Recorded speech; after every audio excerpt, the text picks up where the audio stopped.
ప్రియ సహోదరి సహోదరుడా, బహుశా దేవునికి దూరంగా బ్రతికేవేమో. ఈ 2025 సంవత్సరమైన దేవునికి ఇష్టకరంగా బ్రతకాలని ఆశపడుచున్నాము.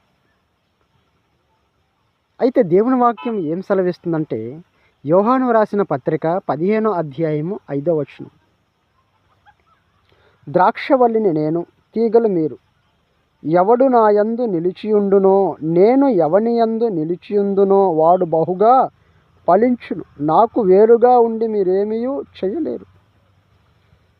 చూసారండి, బహుశా 2024 సంవత్సరం ఆయనకి వేరుగా ఉన్నావేమో.